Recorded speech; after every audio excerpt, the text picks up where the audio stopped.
اللہ اللہ اللہ اللہ اللہ اللہ نحمده ونصلی علی رسولہ الکریم اما بعد فاعوذ باللہ من الشیطان الرجیم بسم اللہ الرحمن الرحیم نبئ عبادی انی انا الغفور الرحیم وان عذابی هو العذاب العلیم۔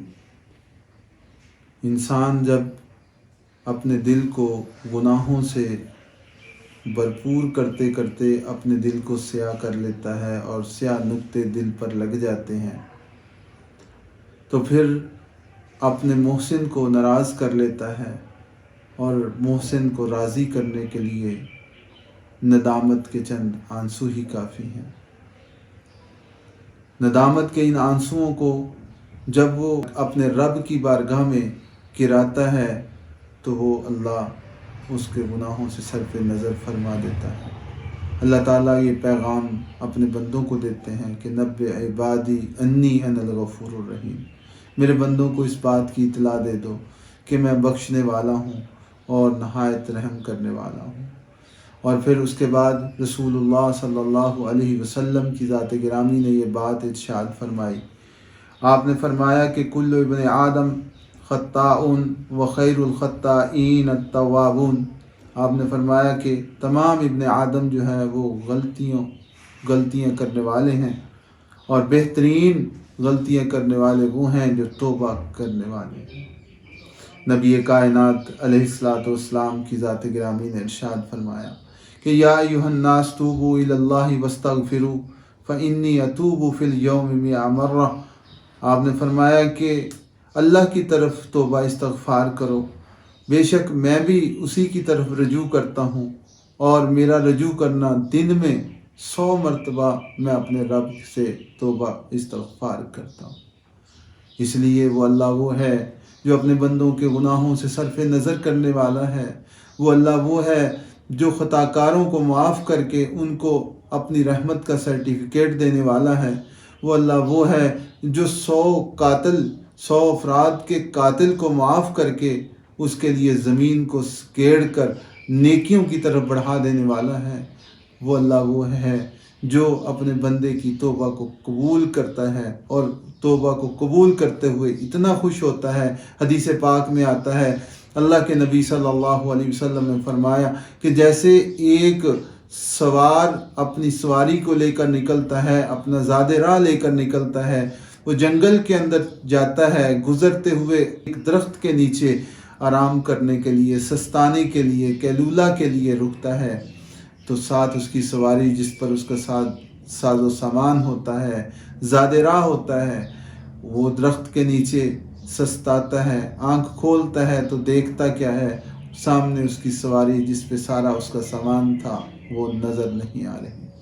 اب وہ پریشانی کے عالم میں کبھی ادھر اور کبھی ادھر، اسی عالم میں وہ پریشانی کے عالم میں دیکھتا ہے لیکن جب نظر نہیں آتی، اب اسے یہ یقین ہے کہ میری زندگی کے لمحات گنے جا چکے، نہ میرے پاس سواری ہے، نہ کھانے کے لیے کچھ ہے۔ اسی اثناء میں تھک ہار کر وہ بیٹھتا ہے، آنکھ لگتی ہے، آنکھ کھولتا ہے تو سامنے اپنی سواری کو پاتا ہے۔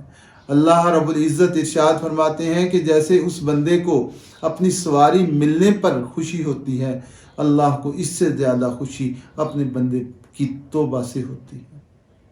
اس لیے اللہ کی طرف التفات کرنا، توبہ کرنا، یہ بندہ مومن کا کام ہے۔ جس طرح بندے کو اپنی سواری ملنے پر خوشی ہوتی ہے، اس سے زیادہ خوشی اللہ کو اپنے بندے کی توبہ سے ہوتی ہے۔ وہ اللہ وہ ہے جو ایک کفل نامی شخص کو، جو بنی اسرائیل کا ایک بدکار شخص تھا، جس نے توبہ کی رات کے اس لمحات میں تو اللہ تعالیٰ نے فرشتے کے ذریعے اس کے گھر پر لکھا دیا، ان اللہ قد غفر کفل، اللہ نے کفل کو معاف کر دیا۔ اللہ تعالیٰ اپنے بندوں کو معاف کرتے ہیں اور معافی کے لیے اس نے اسباب رکھے ہوئے ہیں۔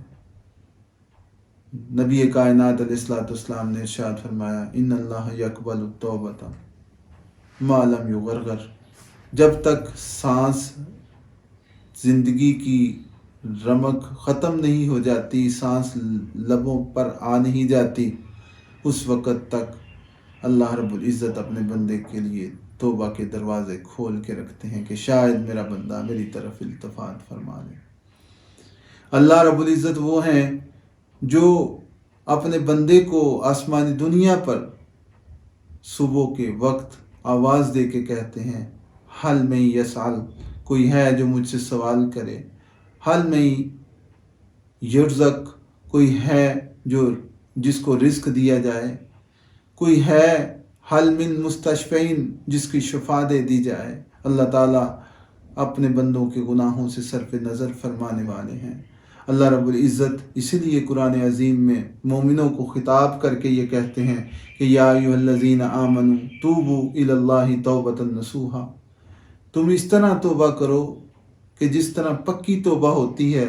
عسیٰ ربکم، قریب ہے کہ تمہارا رب ان یکفر عنکم سیئاتکم ویدخلکم جنات تجری من تحتها الانہار، کہ وہ اللہ تمہیں معاف بھی کر دیں گے، تمہارے گناہوں سے صرف نظر بھی فرما دیں گے، اور پھر اپنی رحمتوں کی جنت میں داخل بھی کر دیں گے۔